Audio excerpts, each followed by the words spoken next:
Welcome, everyone. We got the trade market heating up, and I want to talk about an interesting trade rumor that the Lakers have been linked to. If you haven't heard about it, Jonathan Kuminga is officially trade eligible today, and to absolutely no surprise at all, the Lakers are one of the teams that are being linked to it.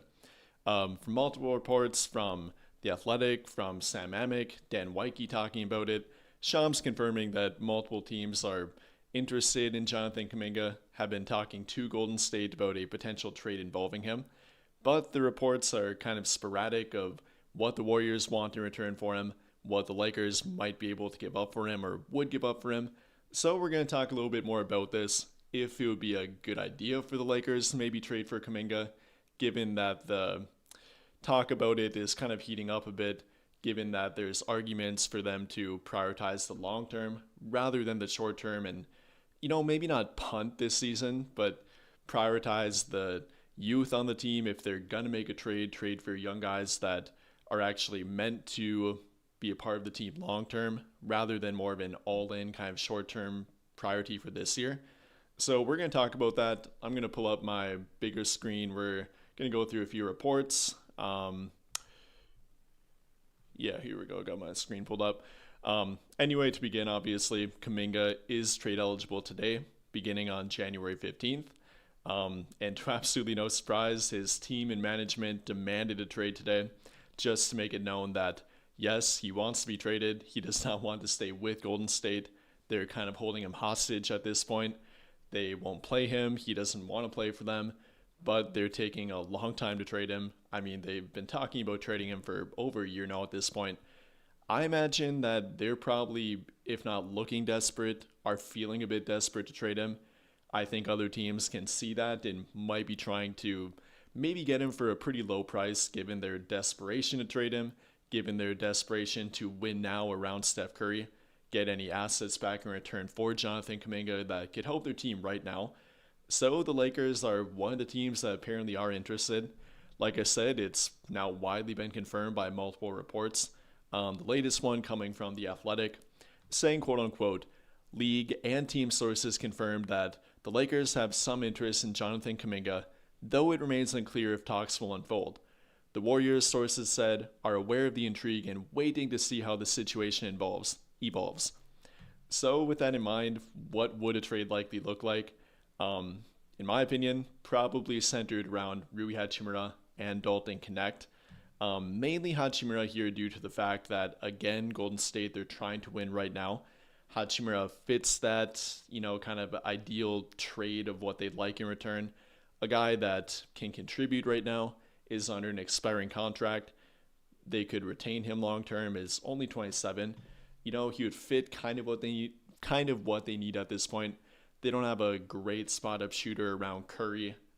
Buddy Hield, I guess, but he doesn't play that much. They need more floor spacing on the court around Curry, Butler, Draymond Green, obviously, too. Hachimura could theoretically fit that. I don't know what the draft compensation would look like, given that Kuminga doesn't have a lot of value at this point.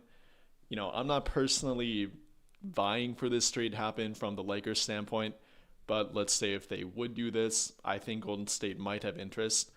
I don't know if I bookmarked it, but a different report said that they would like expiring contracts. Yeah, actually, I did bookmark it here. A kind of quote from Shams, I think on ESPN yesterday, said that the Warriors would prioritize expiring contracts in return for Jonathan Kuminga. So a guy like Hachimura who is under an expiring contract, theoretically would fit that. I don't love it again from the Lakers standpoint. I want to prioritize long term with their team, but I also think that they have a good team right now. No, they're not a championship contender, but if they would make a few moves, maybe they can get pretty close to that. At least, put a pretty good team around Luka, LeBron, and Austin when he does come back. I don't think that Kuminga would help them right now from that standpoint. I don't know if in the long term he would be a great fit around Luka. I mean, the problem with him right now is that he doesn't really get to touch the ball that much in Golden State. He doesn't really like to play off of ball dominant players like not even Curry per se, but a guy that has a large chunk of the offense around him. So far, he hasn't loved that. So would he like playing off ball with Luka, LeBron? LeBron only for 1 year probably, but Luka long term. Austin Reeves long term. I don't know how that would really pan out, and a little bit of a shaky fit. So that's kind of the overall report coverage and what I think a trade might look like. Again, differing thoughts on if it would be worth it, if the Lakers should pursue it. At this point, it's a real option, so I want to know what you guys think about it. Would you trade for Jonathan Kuminga? Would it depend on the trade price, obviously? Would you have any interest? No interest? Let's talk about it. I want to read your comments, and we'll go through a few of them.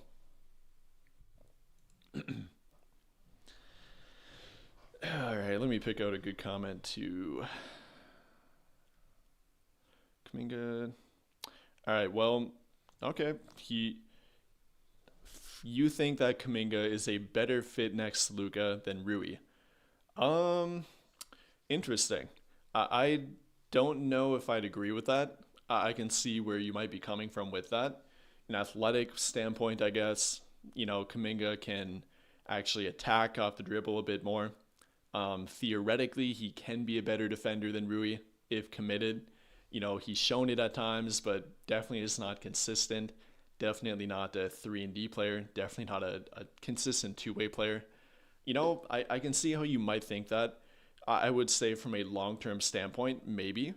But short-term and what they've shown thus far, I think I'd actually go with Rui here compared to Kuminga. Another one, but can Kuminga play actual defense? He can, but will he? If he, kind of like DeAndre Ayton, if he's not involved offensively, not only with Ayton, but a lot of NBA players that tend to be more offensive minded, if they're not getting touches, if they're not involved in the game plan, then they tend to not play as much defense. And even at only 23 in his fifth year in the NBA, kind of weird to think about that he's only 23, 5 years in. But Kuminga is kind of proven to be that kind of player too. Will play defense, is very athletic, can make plays on defense, but doesn't really prioritize it.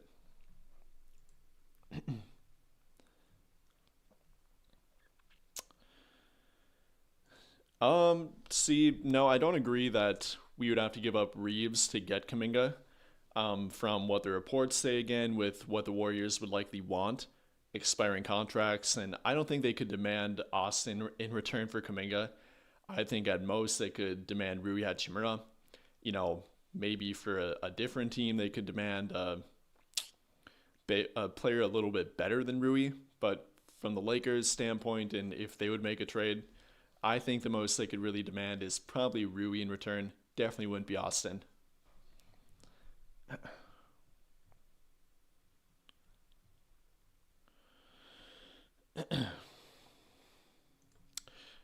Yeah, I definitely agree.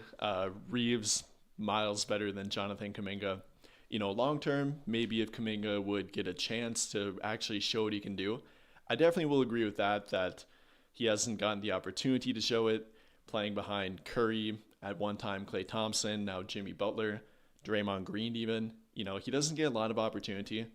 In limited spurts, he's shown to be a 20 point per game kind of guy, but can he do that throughout an entire season?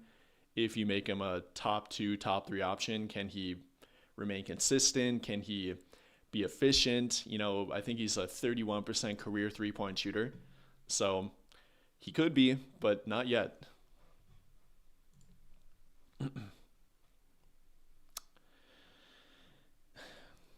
To reiterate, question here, why would you give up Rui? I'm not saying that I would per se. I'm saying if that the Lakers would make a trade with Golden State for Jonathan Kuminga, it likely would be centered around Rui. Purely from a financial standpoint and what it would take to make the trade work, that would be the most obvious contract. The Lakers can trade Rui with Dalton Connect, and that trade could work. I definitely wouldn't give up a first-round draft pick with them.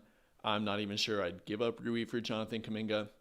Again, if you're going to punt on this season and kind of just say we care more about the long term, then maybe, but not really from a short term. I think I like Rui enough to keep him over Jonathan Kuminga kind of from a fit standpoint, both right now and going forward. But again, from theoretical standpoint, if they would make a trade for Kuminga, it likely would involve Rui.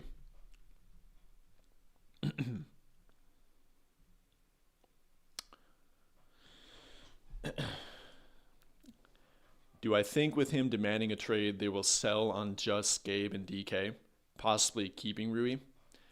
I'm not sure who you mean demanding a trade if you're referring to Kuminga here.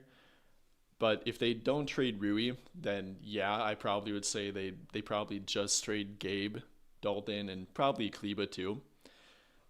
I wouldn't say it's a very high likelihood they trade Rui.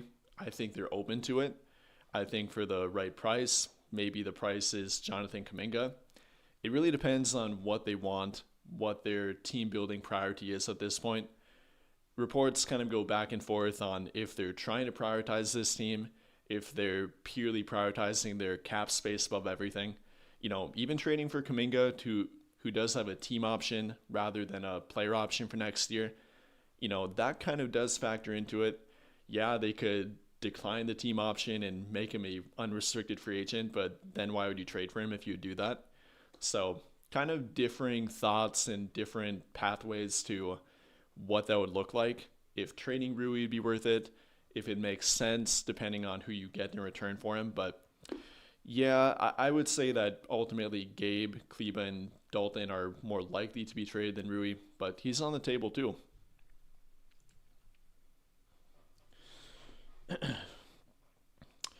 Yeah, I definitely agree with your comment here. To give up Rui, I would want a starting 3 and D, a guy like Herb, Andrew Wiggins, so on and so forth. Yeah, if I'm trading Rui, ideally I'd like to get that kind of player, especially from a short-term standpoint too. If we're trying to make this current team better, then yeah, that would be the obvious pathway to go in my opinion. Trading for a guy that actually can fit in their starting lineup, Jake Arabia has been pretty good, but ideally we'd like to have a guy that's a bit more consistent on both ends. Doesn't have a 15-point game followed up by a 3-point game on 1 of 8 3-point shooting. Yeah, ideally I'd like to have a guy like Herb, Wiggins, somebody in that kind of fit in that mold of the type of player like that. Ideally, yeah, I agree with you.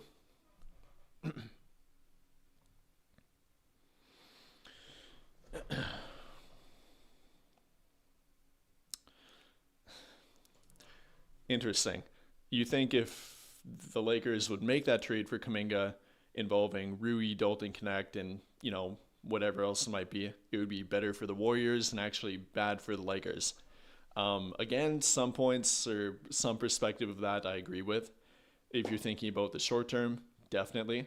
I think the Lakers would be getting a guy that is kind of a no 3 and no D guy at this point. Again, he can be a decent defender, can even be a pretty good defender when committed, even can be a decent 3-point shooter, but he's not doing it consistently at this point. And if you're trying to put a good fit around LeBron, Luka, and Austin, Jonathan Kuminga is not quite that guy.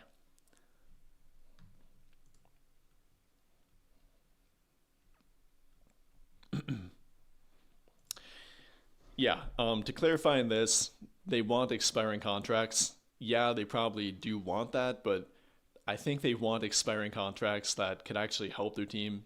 A guy like Hachimura, who, yes, is under an expiring contract, but could help their team right now. They could want to resign him after this season, but kind of like the Lakers, they want to prioritize their financial flexibility a little bit, but at the same time prioritizing this team. Even more so from Golden State right now than the Lakers. They're trying to win more right now than the Lakers are, in my opinion. They have a prioritization around Steph Curry, whereas the Lakers aren't really prioritizing LeBron that much anymore. They're thinking more about the 3 to 5 year outlook with Luka rather than the year by year outlook with LeBron. They're kind of moving on from that, whereas Golden State, they're thinking year by year yet with Curry. They're trying to get him that 5th championship, and Rui would fit that. Kleba, Gabe, Dalton, not so much.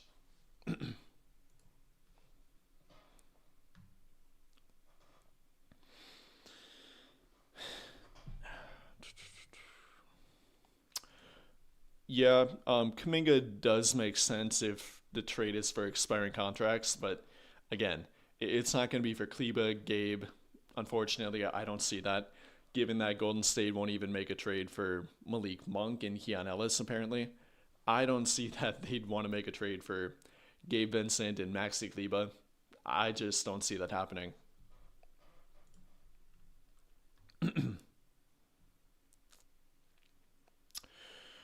Let me just to clarify the Jonathan Kuminga numbers and really put in perspective what he's done. Let me actually pull up his stats for us to look through together. Obviously, the guy hasn't played in over a month now at this point. He's pretty much refusing to not play. But this season, when he did play, averaging about 12 points per game, turned into a pretty good rebounder this year, over 6 a game and only 25 minutes a game. But the thing with Kuminga and why he wouldn't be a good fit around Luka, LeBron, temporarily, in Austin, is that he's not really a good off-ball player. Only one time he shot above 34% from three, that being in 22-23 when he attempted 2.2 per game. So you're not getting a high volume shooter. You're not getting a guy that likes to play that role. You're getting a guy that likes to create for himself, likes to play downhill, and likes to run the court. Might be a good short-term fit with LeBron, but for Luka, who's more methodical, likes to dominate time of possession, Kuminga is not really a good fit for that. Maybe he could grow into that, given that he's only 23 somehow in his 5th year in the NBA, but isn't a good off-ball player, isn't the guy that's going to maximize Luka Doncic and Austin Reeves playing next to them. Defensively, again, he can be decent. He's ranked as a slightly below average defender per defensive BPM. Other metrics might say he's been good in some areas, bad in other areas. It comes down to commitment with him. Simply isn't committed to defense because he cares more about offense, cares more about scoring the ball and putting up points, in my opinion. So that's kind of the problem here with Kuminga. Theoretically, might be a good fit at times and from a long-term standpoint if he can do a few things better. But right now, not a good fit. A bunch of ifs rather than guarantees with him. So definitely a big risk.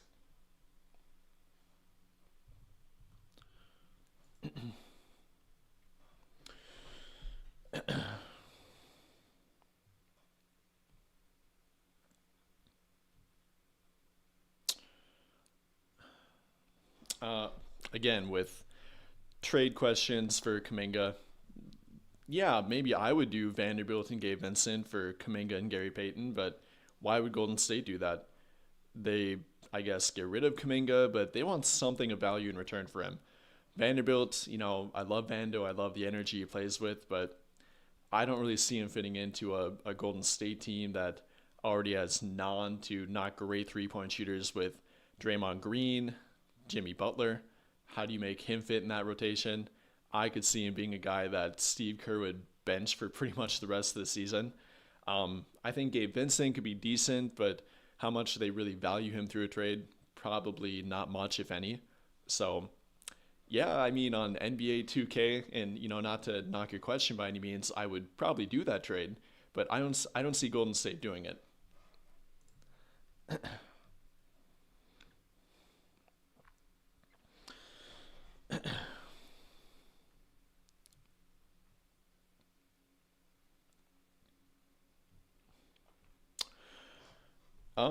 Kind of keep talking about this, but do I think Kuminga is actually worth making the trade for? Like, would it take up one of the few possible trades they can make? But will he even make any difference? Um, I think he might be worth trading for. Again, depending on the package. I'm probably not valuing him up to a Rui Hachimura and Dalton Connect package with draft compensation. I don't think that would be worth it. I don't think he would really make that much of a difference if you give up that trade package. He might impact their team in ways they don't really have an impactful player right now. Apart from LeBron, they don't have much downhill attacking ability. I could see Kuminga making a positive impact in that regard. Um, Athletic ability in general, yeah, it would be flashy. It would be fun to watch him throw down some dunks, but in the grand scheme of things, would he make their team better, especially right now compared to what they'd have to give up for him? Probably not, in my opinion.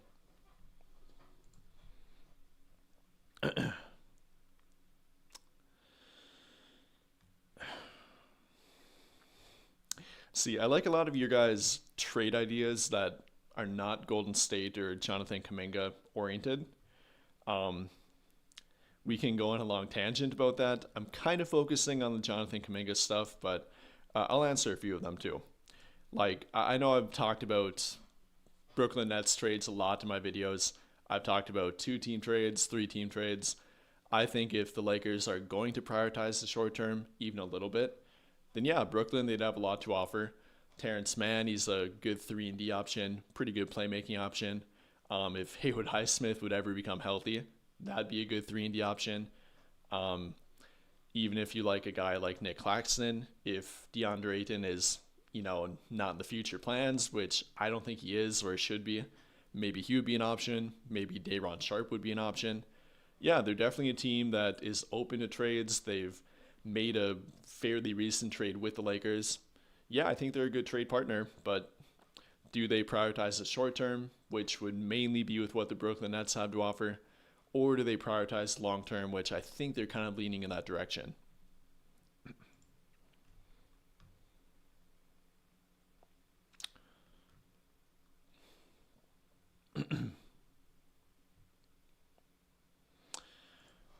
A little bit off topic, but I did talk about this in the video I posted earlier today. You're referring to the Rich Paul comments. I wish the guy would stop talking, but your question is about if I would trade Austin for Jaren Jackson Jr. No, I wouldn't. I think at this point, Austin actually has more value than Jaren Jackson. I think we tend to remember Triple J being that Defensive Player of the Year guy. He's simply not been that this year or last year. He's still good on defense, don't get me wrong, but he's not a top 5 rim protector anymore.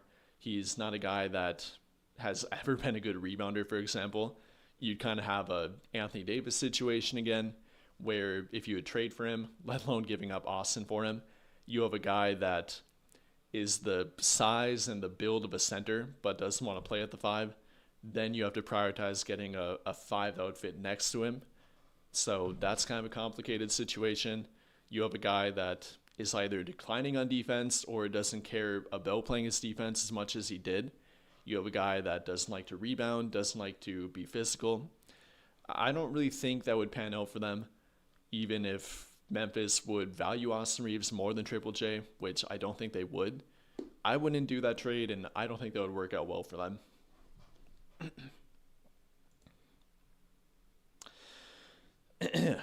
But yeah, more on Kuminga.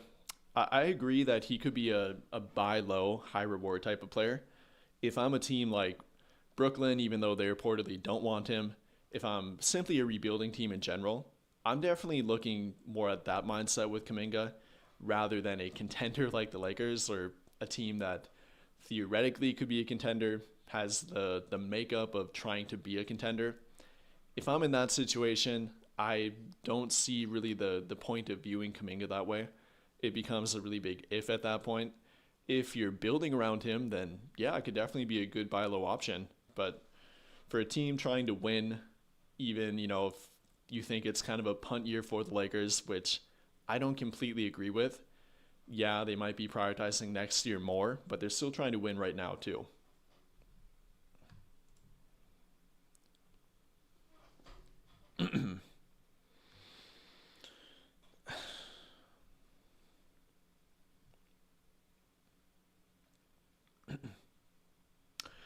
Yeah, I did see a report about this one too. I don't remember who it came from, but the question or the comment is about there's a report saying that they might trade their 2032. I think it actually would be their 2031 first round draft pick. They can't trade their 2032 pick right now for multiple less valued first round picks. Maybe they go that route. How valuable do teams actually think their 2031 or really late first round draft pick is at this point, with Luka being 26, going on 27, even in half a decade from now, he theoretically will still be pretty good and leading their team yet. How much do they value that pick? Would they value it enough to give a team 2, 3 first round draft picks? I'm not sure they would. Interesting idea, and it gives them more options if they can go that route. If they can trade their first round draft pick for maybe even a lesser first round draft pick and then multiple second round draft picks or swaps, whatever it might be. Yeah, fun idea, but I don't know if they go that route. We have a super chat here from Oscar Solis 1930. Appreciate it, brother. The question is, how will life be like post LeBron, in my opinion? Interesting question, and definitely a bunch of different pathways you could go with that. I'm more curious to, even before we think about post LeBron life, what will be the pathway of LeBron leaving their team? I imagine it's simply going to be walking in free agency. The Lakers, don't work out another contract with him. They let him walk to, I imagine, Cleveland. That would be my bet. Get the Cleveland Cavalier farewell tour, the team he started with, won a championship with. I think that'll happen probably. But post LeBron, I'm hoping anyway they prioritize more about Luka Doncic and maximizing the team built around him. I made an entire video pretty much about building a team like the 24 trade deadline Dallas Mavericks did, getting Daniel Gafford, getting PJ Washington, having a guy like Derrick Jones Jr. Hopefully they copy that kind of build. I made an entire video about that if you want my detailed thoughts on that. I'm hoping that's what post life will be like for them, building and maximizing a team built around Luka Doncic, probably Austin Reeves at that point too, who you can kind of compare to a Kyrie Irving sidekick with the Mavericks. No, he's not Kyrie Irving, but think about that kind of team build around what the Mavericks did. That's what I'm hoping post LeBron life will be like for the Lakers. Whether or not they go that route, how long it'll take them for them to go that route, if it'll be Rob Pelinka doing it, if it'll be a different general manager. Pretty loaded question, but that would be the pathway I'd go and the pathway I'm hoping they do go. But appreciate the question, appreciate the super chat too.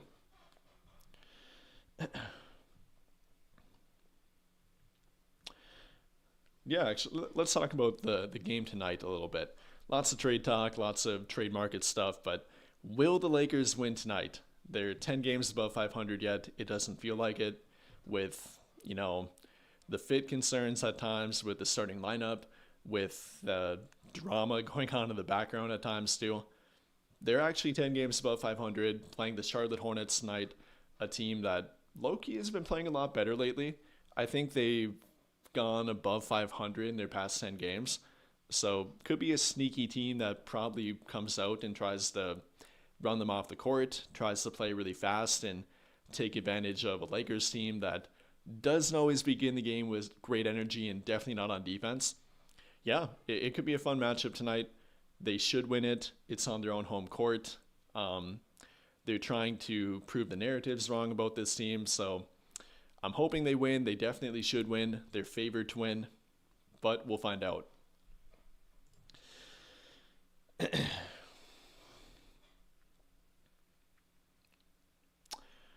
Yeah, going back to the Jonathan Kuminga stuff, ultimately I perfectly agree with you. Kuminga next to Luka and Reeves wouldn't be the answer. Maybe it could be, but if you evaluate what Kuminga's shown up until this point, not a good three-point shooter, not a guy that likes to play off the ball, wants to have the ball and be more ball dominant, not necessarily a good theoretical fit of the guy I'd want around Luka and Austin long term. Getting a guy that would actually want to play off the ball, can be an off-ball threat, is a plus 35% three-point shooter with a more defensive mindset.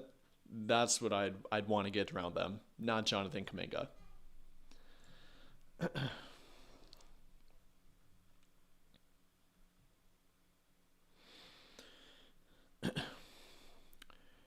Interesting comment. I agree with you somewhat and disagree with you somewhat. Apart from transition defense, our defense has been very solid, and we actually have more problems in offense compared to defense. I would agree with you that their transition defense is by far the biggest problem of their defense and by far probably the weakest part of their team. Believe it or not, before LeBron came back, they were actually a top 8 transition defense. Not saying it's entirely on LeBron, it's an entire team-wide mindset shift post LeBron coming back. Yes, he's factored into it, but their transition defense has fallen off a cliff. It's not even the fact that they're not getting back on defense. It's that getting their transition defense set up has been kind of a clown show at times. They're not getting matched up. They're not getting in the right spot on defense. Yes, I agree. That's the biggest problem of their defense. But half court wise, they do have problems too. They're a bottom 5 team at defending the 3-point line. Their opponents have a top 5 3-point percentage against their team. They're top 5 in 3-point shots made per game against their team. Unfortunately, I have both those stats memorized from referencing them so much in videos. So it's a half court problem too. They're good in the clutch. I think they're a top 5 clutch defense. So if they try, they can be a good half court defense, and they've shown the ability to do it. But in quarters 1 through 3, not a good 3-point shooting defense, not a great rim protection team all the time. They've been pretty good at preventing offensive rebounds and second chance points, but not only a transition defense problem. But yeah, they do have problems on offense. If you're talking about Jonathan Kuminga factoring into it, maybe he could help their fast court offense. I imagine that would be the one thing he could help them with. Maybe he could help their rim penetration, their shot making ability, not putting it entirely on a 41-year-old LeBron. Maybe, but ultimately their defense is still the much bigger problem. Yes, from a full court defense standpoint, but a half court defense standpoint too.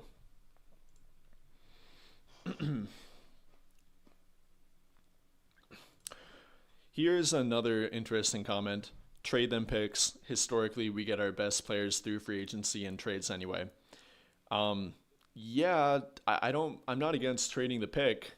I definitely wouldn't trade it for Jonathan Kuminga, but the adverse argument to trading the picks right now and going all in on this team, which I kind of think you're referring to here, if you wait until the NBA draft, you go from having one tradable first round draft pick suddenly to having 3 of them. You then gain access to your 2026 first round draft pick, which Lakers only will get during draft week when the NBA calendar year flips. Not only that, but after the NBA calendar year flips, then they gain access to their first round draft pick 7 years in advance, which will be 2033. Then they'll have their 2031, 2033, and 26 first round draft pick as tradable first round draft picks. So is it worth trading one first round draft pick right now compared to having then 3 of them if you keep it? Not saying you should or you shouldn't, but that's something you have to think about.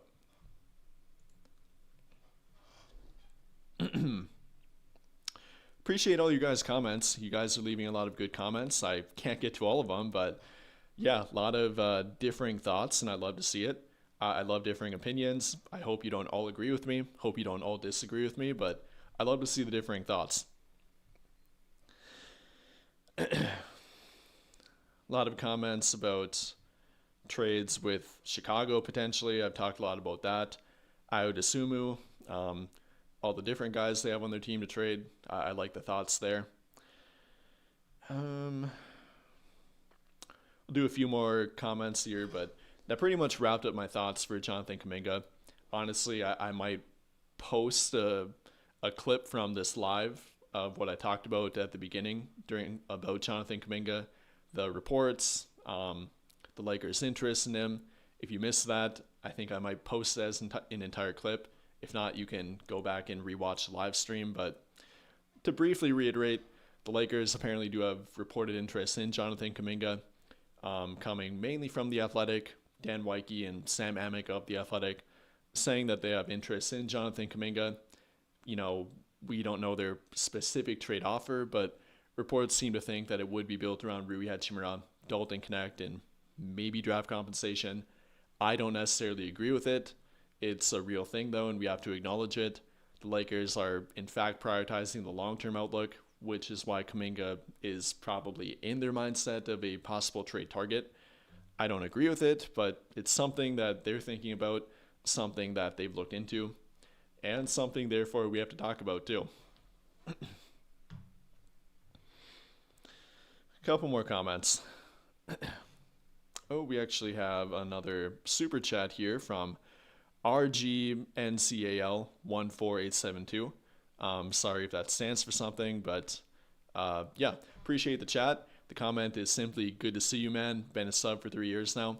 Appreciate genuinely all you guys that have been with me for multiple years now.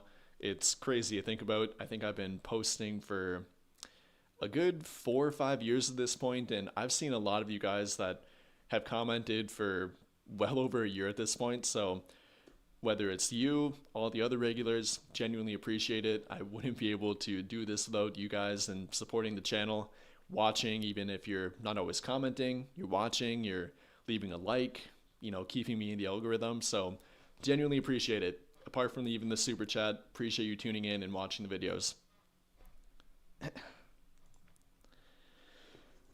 Yeah, with Jonathan Kuminga again, this will be the main thing to point to with him. If you're going to trade for him and if you're going to talk yourself into it, it's mainly going to be from his downhill attacking ability, his shot making and shot creation and separation ability.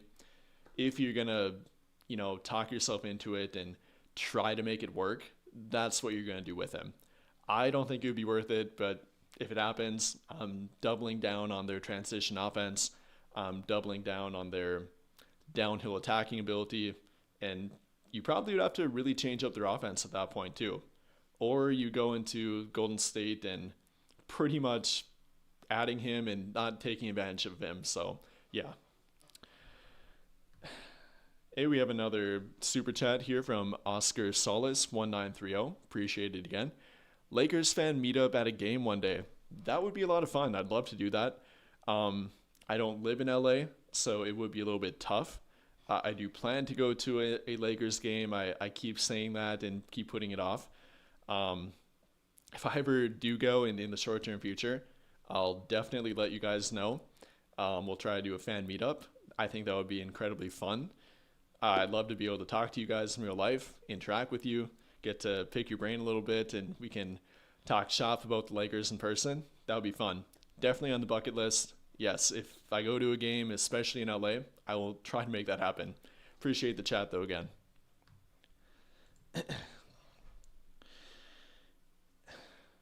A little bit different comment. Lots of trade ideas from you guys.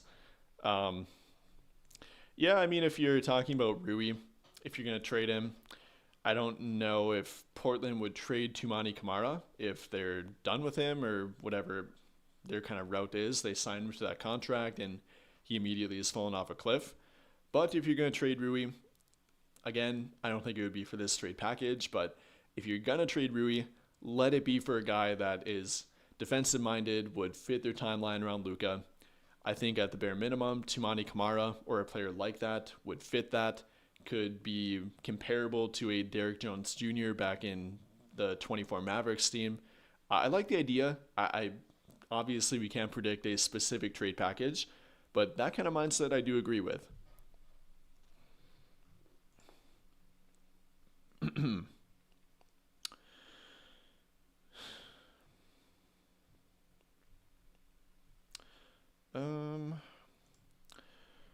Yeah, definitely agree with you here. Rather try and get some wings, cheap ones like Oche, Zaire Williams, etc. Yeah, I think that would be the perfect happy medium. I've talked about this too. If you're gonna make a trade, and let alone multiple trades, maybe try to prioritize both the short term and the long term.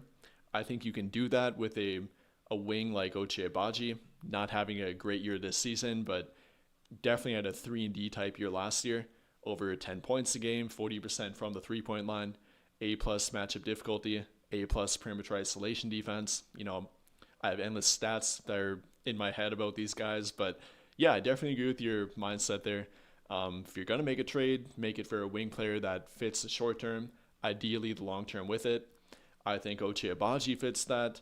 I think even Haywood Highsmith, if healthy, would fit that. Keon Ellis, so on and so forth. Guys like that. Yeah, I definitely agree with you.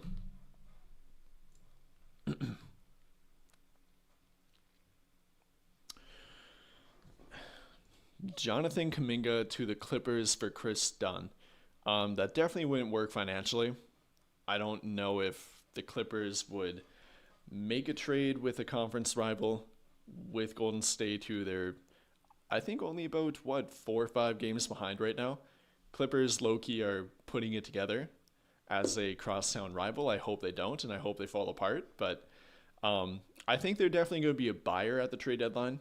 I don't think they'll factor into the Jonathan Kuminga sweepstakes, but I could see them trading for a youngish player to kind of like the Lakers prioritize both right now and the future with their team. I don't think it will be Jonathan Kuminga though.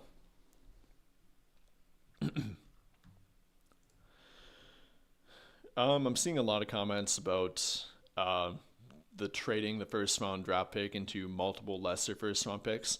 I talked about this before. I think it's an interesting idea, but ultimately, what do teams think that 2031 first round pick is worth?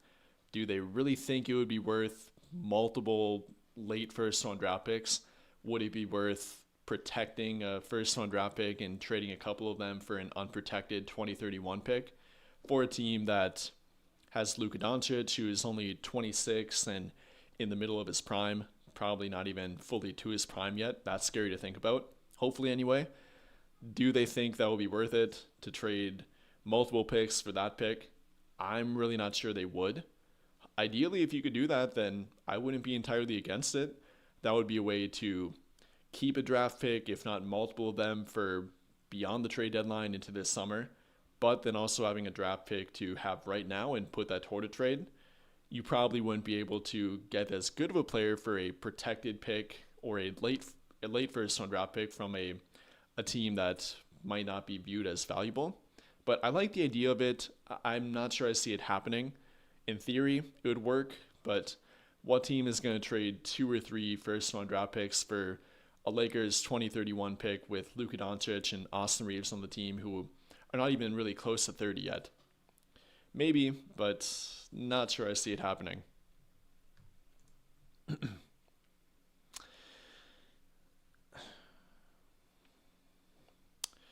Yeah. Again, I keep talking about it. I'm replying to that same comment. I'm not trying to jump over it. I think it's a good idea in theory. I just am not sure that it would work out the way we'd want it to. I think if they even make it work, I think it would be trading that 2031 unprotected for 2 first round draft picks that are probably top 10 protected. Therefore, they lose a lot of trade value. And a team that would be entering a rebuild wouldn't want a top 10 protected pick. Therefore, even if you get multiple first round draft picks for that 1 first round draft pick, you're probably trading it to a team that doesn't really value the long term that much. And I don't know what kind of team you could trade with. A team maybe like Atlanta, who is in a soft reset rather than a long term rebuild. I think it more limits your ability to make long term trades. It would help the short term. I think it would, but it definitely would be complicated.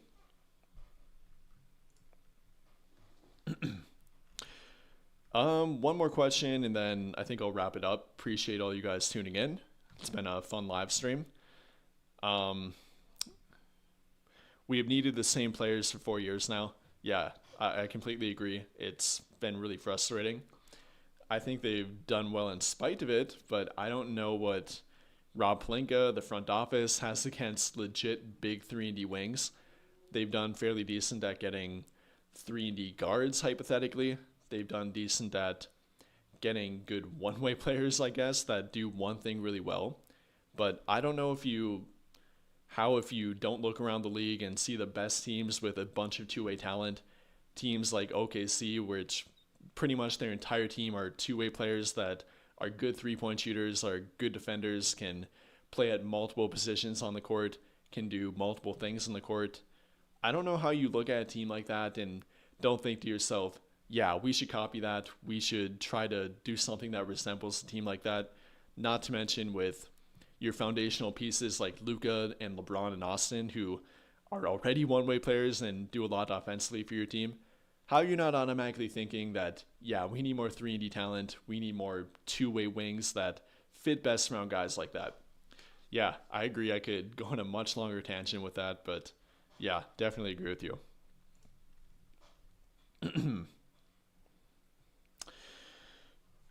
Okay.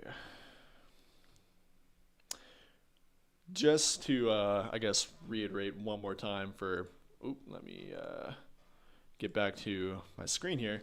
Just for you guys that are tuning in late, if you're confused about the title and why I'm not talking about Jonathan Kuminga throughout the entire thing.